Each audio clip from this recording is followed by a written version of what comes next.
გადავშალოთ ბიბლია.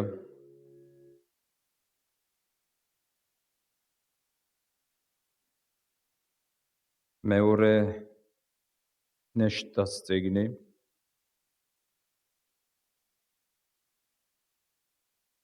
კითხულობთ 32 თავის 33 მუხლიდან. 33 თავის 100 მუხლამდე.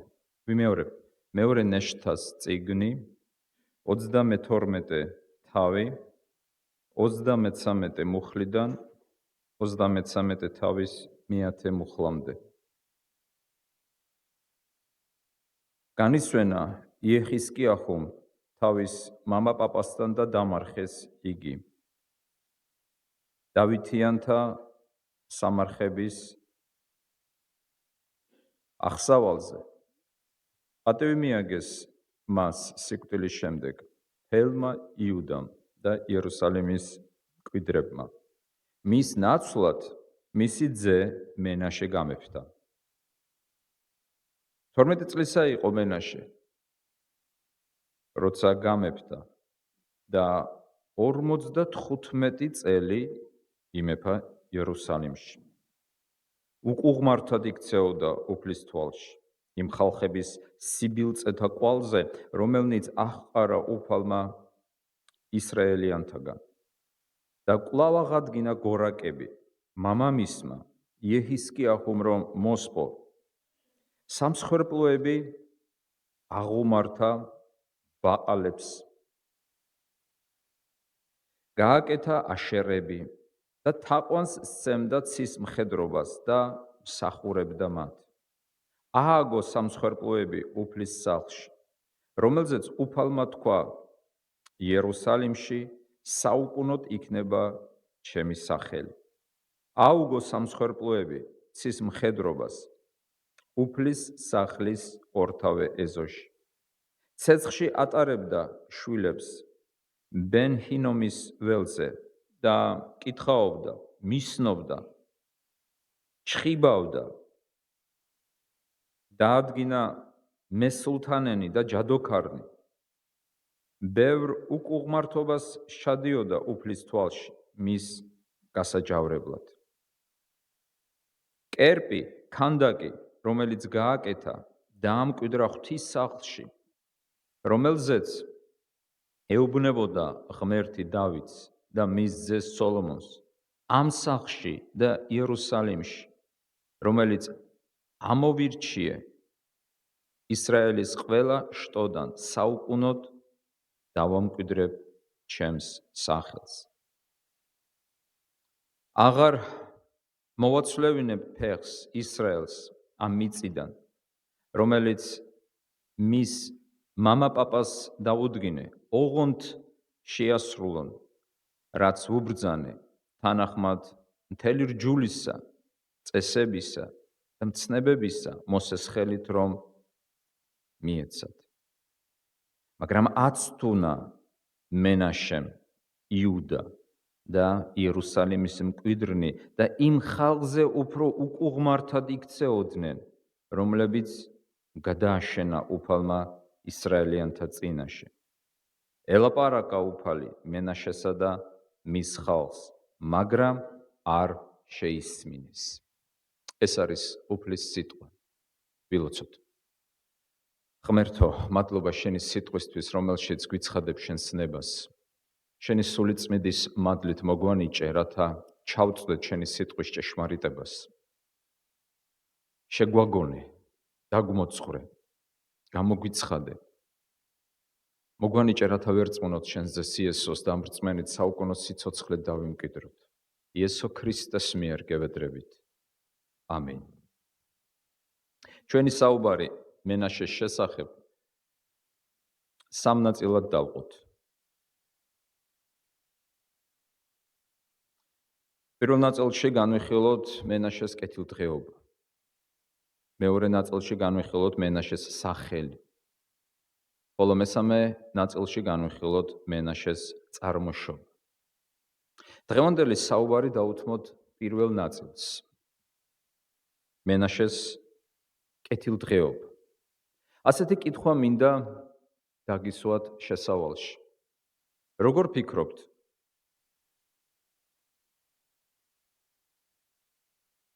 გარეგანი ნიშნები, სიკეთეები,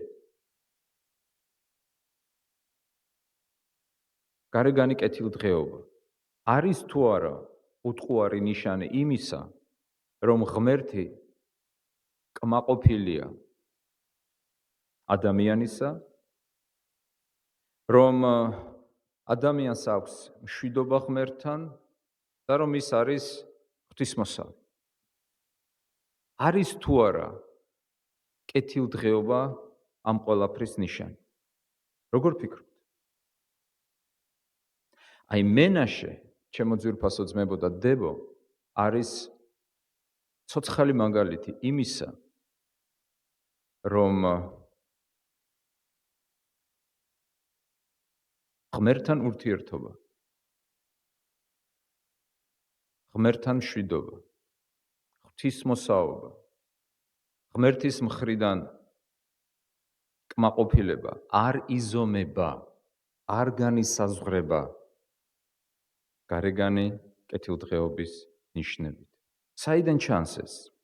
ჯერ მოდით ვთქვათ, ვინ იყო მენაშე? როგორი იყო მისი ცხოვრება? და შემდეგ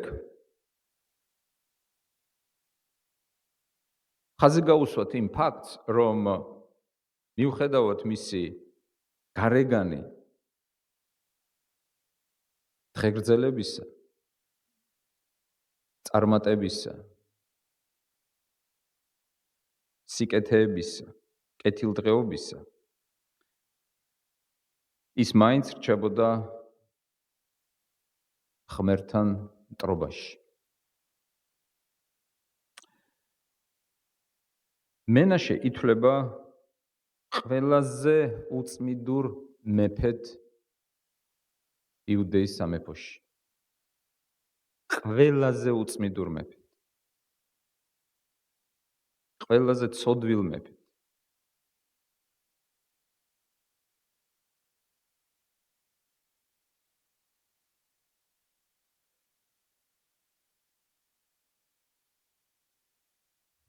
მინდა მოვიხმო წმინდა იოანე ოქროპირის სიტყვები.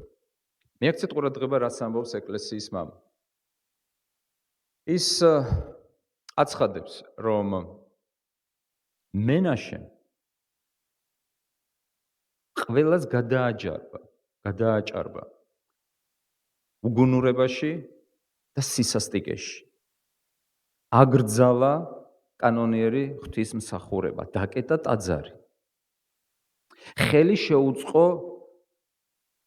ცუდუნებების, ცდომილებების აყვავებას და გახდა ყველაზე უწმიდური მეფე, ვიდრე რომელიმე მისი წინამორბედი.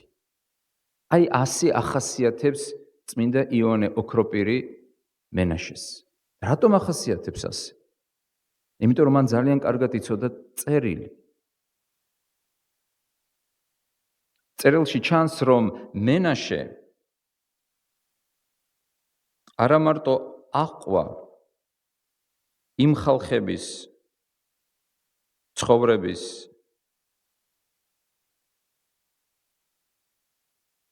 წესს, რომლებიც უფალმა ისრაელიანთა წინაშე განდევნა, არამედ როგორც მოვისმინეთ,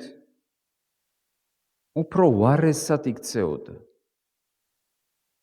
ვიდრე ის ცოდვილები, წარმართები, რომლებიც უფალმა აყარა ებრაელების წინაშე. მან ღვთის ტაძარში შემოიტანა უცხო კერპი. დაუწყო თაყვანი მხედრობას, ანუ ვარსკვლავებს.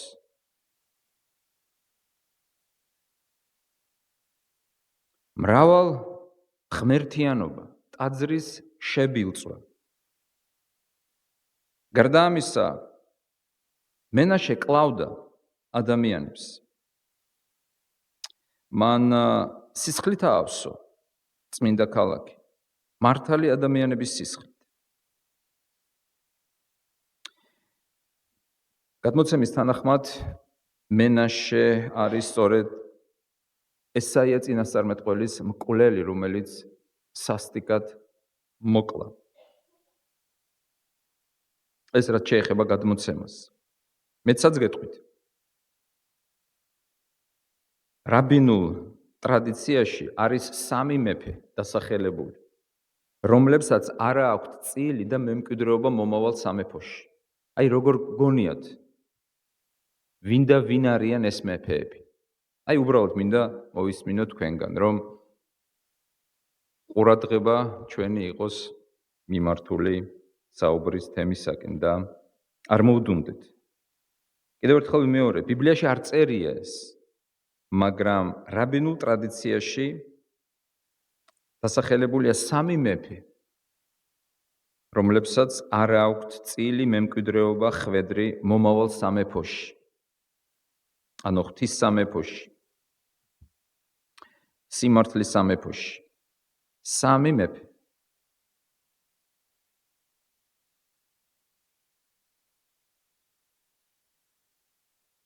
აბა კიდევ საული არ არა, თქმა უნდა. როგორ გეკადრებათ, საული არ არის ასეთი მეფე. გამორჩეული უწმიდურებაში, ყველაზე ცოდვილი, რომლებმაც განსაკუთრებული ცოდვები ჩაიდინეს ღვთის წინაშე და რომლებმაც დიდ საცდურში შეიყვანეს ღვთისერი. 3 მეფე. ერთი მათგანი თქვენ სწორედ აღნიშნეთ, არის თავად მენაში. მენაში. კიდევ 2. მოდით გავიხსენოთ. დასაწყისში იყო ერთი მთლიანი სამეფო, ისრაელის სამეფო. პირველი მეფე ვინ იყო? საული. მეორე მეფე დავითი. მესამე მეფე სოლომონი. რა ხდება სოლომონის ძის მეფობისას? რა ხდება? იყოფა სამეფო ორ ნაწილად. ჩრდილოეთ სამეფოდ და სამხრეთ სამეფოდ. აი ჩრდილოეთ სამეფოში დღიდან დაარსების ამ სამეფოს მის აღსასრულამდე სულ მეფობდა 19 მეფე. ხოლო სამხრეთ სამეფოში 20 მეფე. გაყოფის შემდეგ. აი ამდენ მეფეს შორის ყველაზე გამორჩეული ცოდვილი 3 მეფე რომელია? რომლებზეც კიდევ ერთხელ ვიმეორებ, რაბინული ტრადიცია ამბობს, რომ მათ არა აქვთ მემკვიდრეობა. მათ ისეთნაირად შესწოდეს და ისეთნაირი ცოდვილები გახდნენ, რომ მათ არა აქვთ მემკვიდრეობა მომავალ სამეფოშიო. ერთი არის მენაშე, რომ აღარ ვიწვალოთ, მეორე არის იერობოამ პირველი. პირველი მეფე გაყოფილი ისრაელის სამეფოსი, ჩრდილოეთ სამეფოსი. რატომ ამბობთ იერობოამ პირველი? იმიტომ რომ იყო კიდე იერობოამ მეორე. აი ეს პირველი, რომელმაც შემოიტანა თაყვანისცემა ხბოების მიმართ და აცთუნა მთელი ისრაელი. და კიდევ არის მესამე მეფე, რომელიც თქვენ დაასახელეთ. და ვინ არის ეს მეფე? ახაბი. თქმა უნდა ახაბი. მენაშე, იერობოამ პირველი და ახაბი ყველაზე გამორჩეული ცოდვილი მეფეები. მაგრამ ამ 3 მეფეს შორის ითვლება, რომ მენაშე არის ყველაზე ვარისი. ანუ ჩვენ ლაპარაკობთ უსაშინლეს მეფეზე, უსაშინლეს მმართველზე, რომელიც მიჩნეულია ყველაზე უკუღმართ ცნობილებაში ჩავარდნილ მეფედ.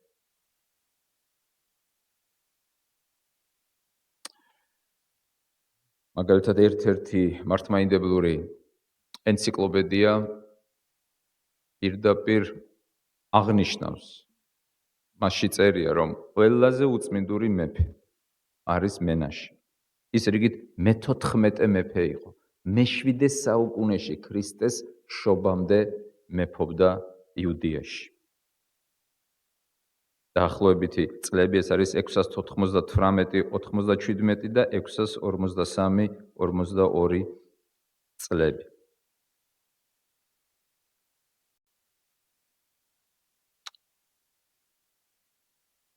რატომ? რატომ ითვლება ის ყველაზე უწმიდურ მეფედ?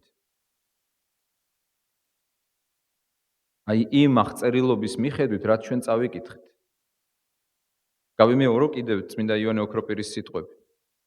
ყველაზე უწმიდური მეფე, რომელმაც აღმოფხრა ღვთის თაყვანისცემა, გაუწმიდურა ღვთის ტაძარი. წარმოგიდგენიათ ხალხო, ღვთის ტაძარში კერპები შემოიტანა. და გარდა ბაყალისა და აშერისა, ანუ ადგილობრივი ცრუ ღმერთებისა, დაუწყო თაყვანისცემა კიდევ ციურ მხედრობას, ანუ ვარსკვლავებს. სავარაუდოდ, როგორც მეცნიერები ფიქრობენ, შემოიტანა ასირიული თაყვანისცემის ელემენტები. თანაც დაღვარა ძალიან ბევრი სისხლი. ამოხოცა მართალი ადამიანები, რომლებიც ეწინააღმდეგებოდნენ ასეთ უკუღმართ რეფორმებს. ის კი ხოცავდა მათ, არინდობდა მათ. ახლა კი ყურადღებით. მემატიანე გვამცნობს ძალიან ერთ მნიშვნელოვან პატარა დეტალს, რომელიც არის დასაფიქრებელი. შეკითხვა. შეხედეთ ტექსტს. და თქვით, რამდენი წელი მეფობდა მენაში? რამდენი? 55. იცით ეს რას ნიშნავს? ეს ნიშნავს იმას, რომ მენაშე, აი რამდენი მეფე ყავდა ისრაელს? 3 გაერთიანებულ სამეფოს, 19 ჩრდილოეთ სამეფოს, 20 სამხრეთ სამეფოს და აჯამეთ სულ რამდენი მეფე?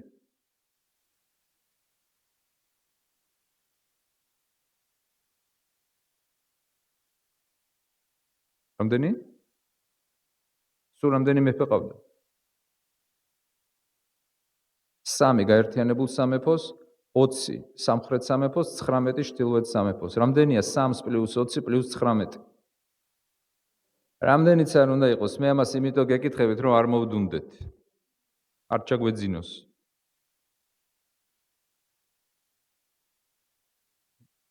ვარ გძინავთ უკვე. იავნანასავით არ გესმით ჩემი სიტყვები.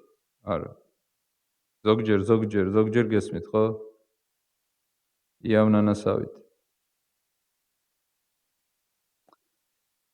არც ერთ მეფეს არ უმეფია 55 წელი. ყველაზე დღე გრძელი და მნიშვნელობით ყველაზე წარმატებული. დღეჟამიანი, დღეხნიანი, დღემრავალი მეფე იყო. არც ერთ მეფეს.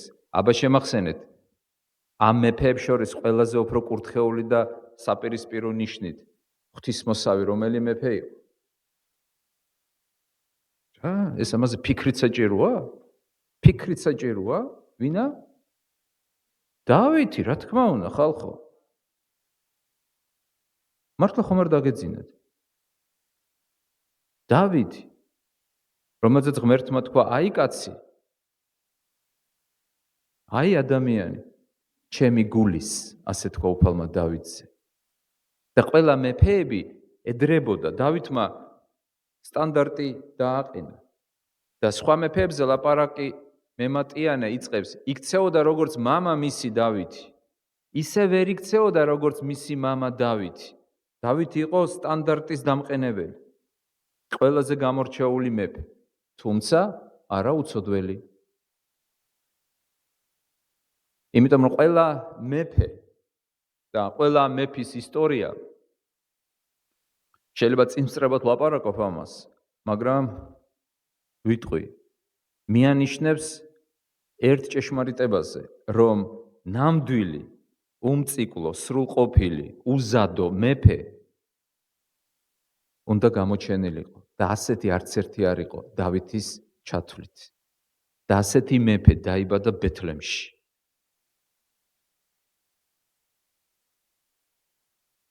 იესო ქვია ამ მეფეს. იესო ქრისტე. მის ჯვარს ეწერა მეფე. ის იყო ერთადერთი. რომელიც იყო აბსოლუტურად უმწიკლო, უზადო, სრულყოფილი, წუნდაუდებელი. ავაზაკმაც აღიარა და თქვა, მას არაფერი არ ჩაუდენიაო.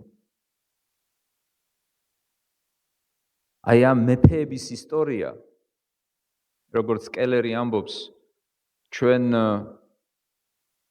გვეუბნება, გვასწავლის, რომ უნდა გამოჩნდეს ნამდვილი მეფე, რომ ეს მეფეები ვერ აკმაყოფილებენ ღვთის სრულყოფილების ამაღლებულ სტანდარტს. და ასეთი მეფე გამოჩნდა. დაუბრუნდეთ ჩვენ საუბარს. ჩვენ ვლაპარაკობთ ყველაზე უვარგის მეფეზე. რა ერქვა ამ მეფეს ლუკა? მენაშე. ყველაზე უვარგისი, ყველაზე გაუკუღმართებული, ყველაზე უწმიდური მეფე, რომელმაც როგორც წმინდა იონე ოქროპერი ამბობს, რა გააკეთა? ერთი, მეორე, ყველას გადააჭარბა უგუნურებაში.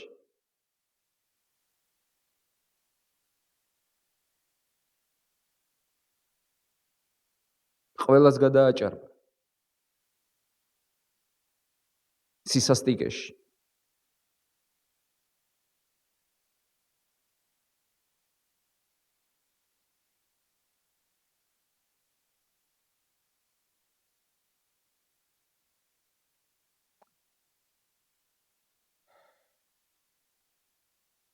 რამდენი წელი იმეფა მან? რამდენი?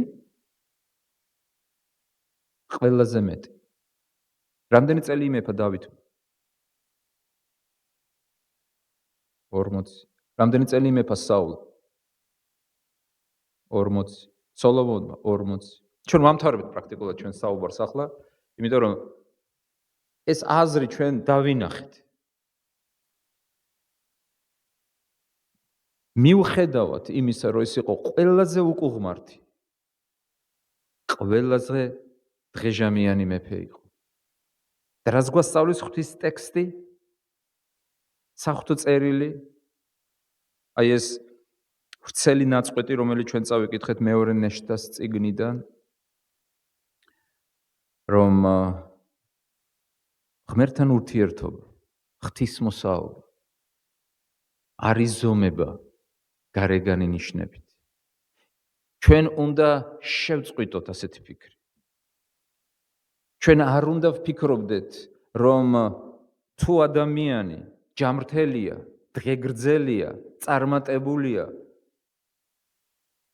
თუ ადამიანს აქვს უამრავი გამარჯვება, აუცილებლად ეს იმის ნიშანია, რომ ღმერთი არის კმაყოფილი მისით.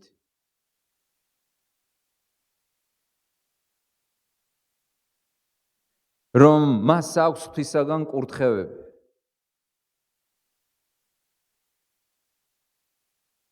რომ მისი მდგომარეობა ღვთის წინაშე არის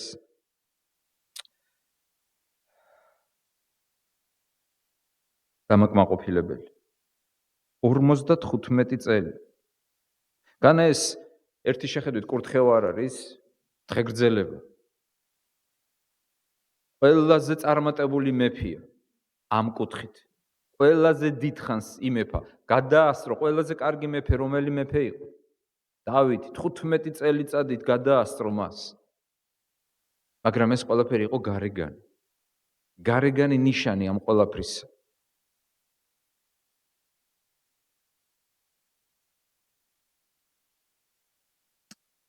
კიდევ შეგვიძლია ამ თემაზე ვისაუბროთ.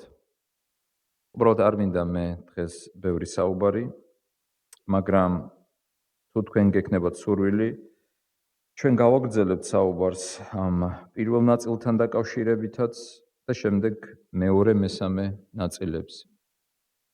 გაინტერესებთ თუ არა ეს თემა? ყველაზე უწმიდური მეფის შესახებ რას გვასწავლის საღვთო წერილი და რა დარიგება უნდა მივიღოთ. მაგრამ ეს აზრი, რაც ჩვენ დავინახეთ აქ, რა თქმა უნდა, ვითარდება საღვთო წერილის ფურცლებზე.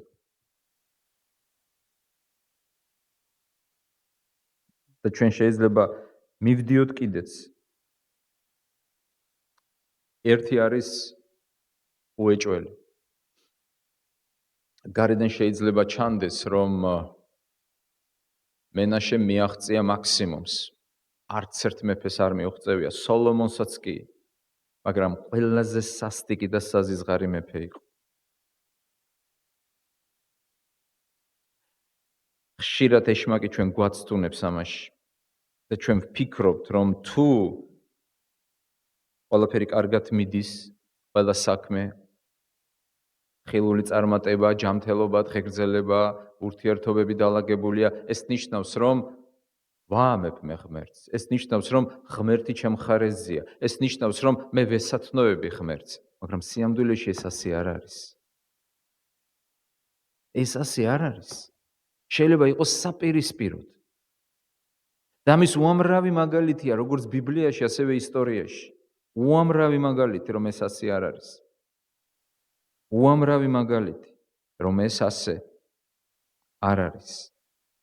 არადა თითქოს საღვთო-წერილი ამის მოცემულობას გვაძლევს, იმიტომ რომ გვეუბნება დღეგრძელება, ჯანმრთელობა, კეთილდღეობა ეს კურთხევებია. კარგი ურთიერთობა, ჰარმონია ეს კურთხევებია, მაგრამ ეს ყოველთვის არ ნიშნავს, რომ ადამიანს აქვს დალაგებული ურთიერთობა ღმერთთან და ის კარგ მდგომარეობაშია. ჩვენ უნდა განთავისუფლდეთ ამ აზრისგან. რატომ? იმიტომ, რომ არ გქონდეს ღმერთთან ურთიერთობა, რომელიც წმინდა ბერნარ კლერუელმა დაახასიათა როგორც ურთიერთობა მონისა ან დაქირავებულისა. თქვენ გახსოვთ, წმინდა ბერნარ კლერუელს აქვს ერთი საოცარი თხზულება სიყვარულის შესახებ, სადაც ის ავითარებს აზრს ღმერთთან ურთიერთობის სამი მოდელისა. შვილი, დაქირავებული და მონა. დაქირავებული ურთიერთობა ეს არის მომხმარებლის ურთიერთობა. შენ მე შენ. ანუ ემსახურები, იმიტომ რომ მან რაღაცა მოგცეს, რაღაცა გაგიკეთოს, თუნდაც გადაგარჩინოს და ამიტომ. შეხედეთ მენაშეს.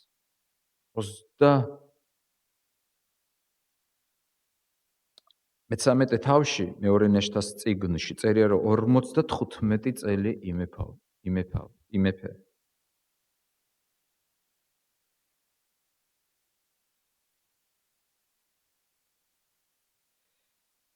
ბევრია ეს თუ ცოტა, ამას მნიშვნელობა არ აქვს. ბევრია ყველა მეფესთან შედარებით.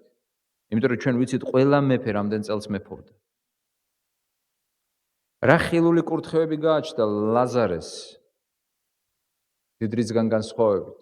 რით გამოირჩეოდა ჯანმრთელობით, ქონებით, მდგომარეობით, თუ რითი. მაგრამ ლაზარი აღმოჩნდა ღვთის ანგელოსების მეგობარი და ღვთის სახლში გადასახლდა. ხოლო ეს მეორე, რომელსაც ყველანაირი ხილული ნიშანი სიკეთისა გააჩნდა, კეთილდღეობა, ყოველ დღე საუცხო ჭამასმა, საუცხო ტანსაცმელი, ჯანმრთელობა და ასე შემდეგ. აღმოჩნდა ჯოჯოხეთის ბინადარი. ეს არ არის ერთადერთი მაგალითი. ჩვენ უნდა განთავისუფლდეთ ამ აზრისგან, რომ ავაგოთ ღმერთთან შვილობრივი ურთიერთობა და დავემშვიდობოთ მომხმარებლურ ურთიერთობას მასთან. მენაშეს მაგალითი ეს არის კეთილი დარიგება ჩვენთვის. თუ ღმერთი მოგცემს ამის უფლებას და ცოცხლები ვიქენით, ის წყალობით გავაგრძელებთ მომავალში საუბარს.